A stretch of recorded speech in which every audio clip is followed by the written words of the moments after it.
Notice the symbol on the front of the bronzed flag, quite similar in fact to our Great Seal. The 33 represents the highest degree in Masonry. There are 32 normal degrees, the 33rd being given for outstanding service. Similarly, there are also 32 feathers on the right wing of our Great Seal. The left wing has 33 feathers. Albert Pike wrote most of the doctrines and rituals practiced by Freemasons. I studied some of his writings, and I found it to be quite interesting. That which we must say to a crowd is, we worship a God, but it is the God that one adores without superstition. To you, Sovereign Grand Inspectors General, we say this, that you may repeat it to the brethren of the 32nd, 31st, and 30th degrees. The Masonic religion should be, by all of us initiates of the high degrees, maintained in the purity of the Luciferian doctrine. But there's more.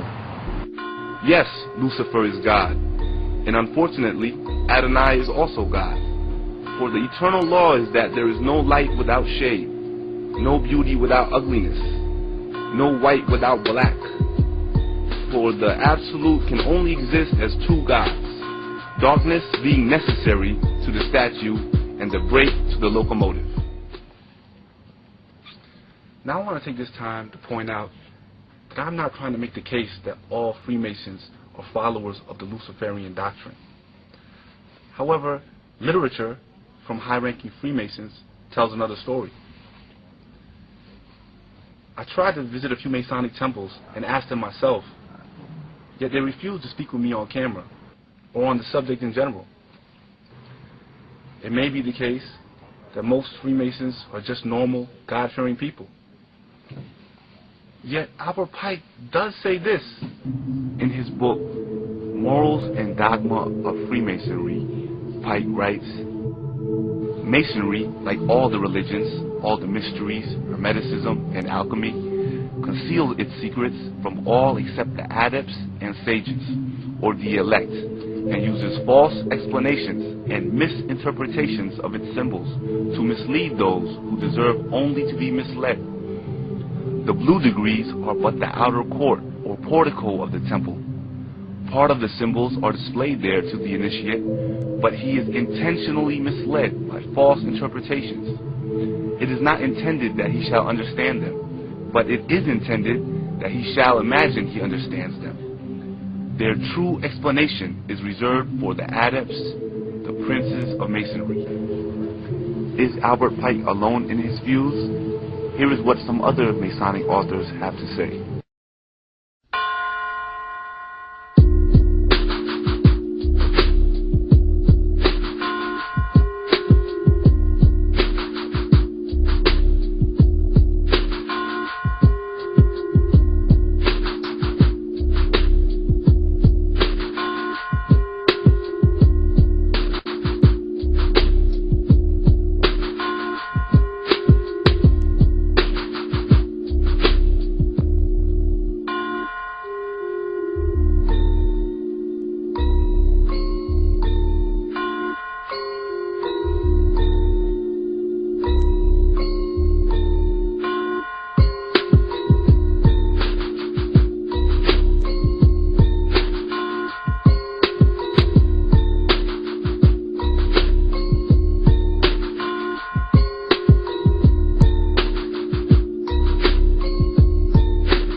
Some more interesting things about DC.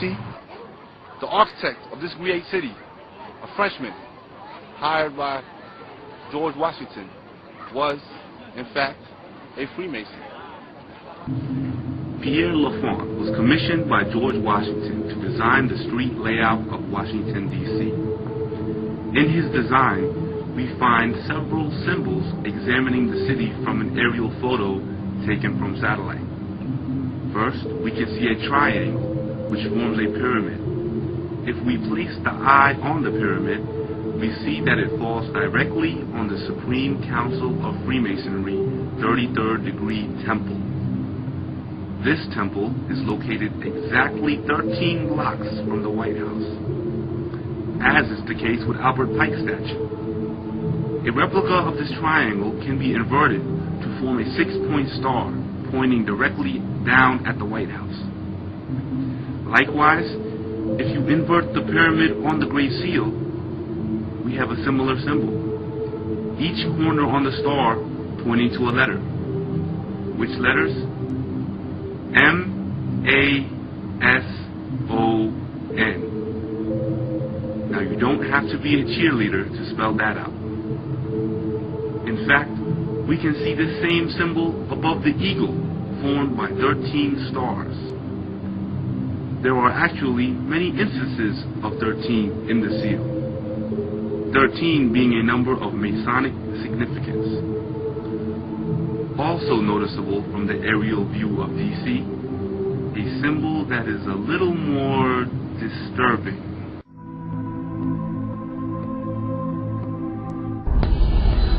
This force that's happening in the world is coming about all over. It's like resurgent atavism.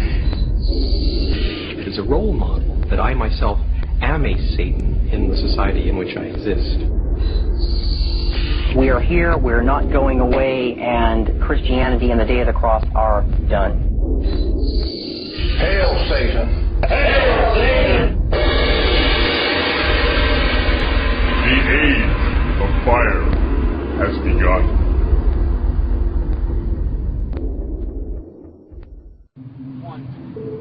As I mentioned before, the 6-point star appears on the seal and in Masonic symbology. It struck me quite odd, as it is a well-known representation for Judaism. Yet, as I researched the occult, the symbol appeared more and more. So I went for clarification. Well, I think that there's a branch of Judaism called Jewish mysticism, and the Hebrew word for something which is received, like a tradition, an occult tradition which is received, is called Kabbalah. From the Hebrew word kibel, meaning he received, Kabbalah, that which is received, tradition. So there is a use of the 6-pointed star by some of the masters of that mystical tradition. That's not my form of Judaism, but I've read about it. This unknown mysticism seems to have shown itself again in these rare photographs of the new Israeli Supreme Court building in Jerusalem. We see symbology that is not so subtle.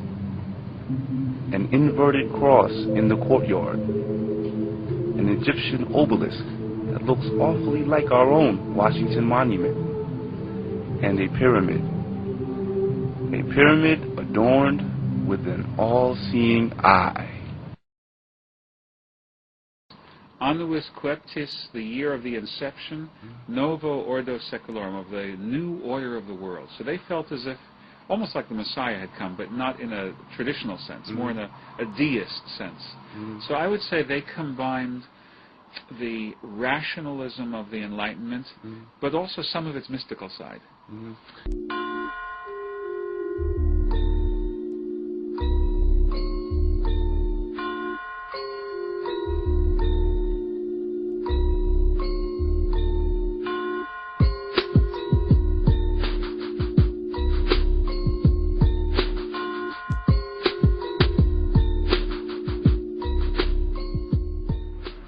Now, after all that has been presented in this film, what conclusions can we draw from it?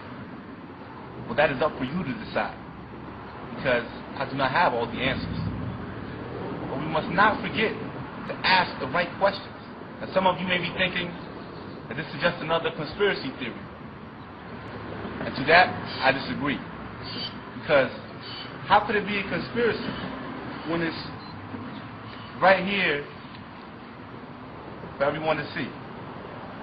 Only that it's invisibly visible.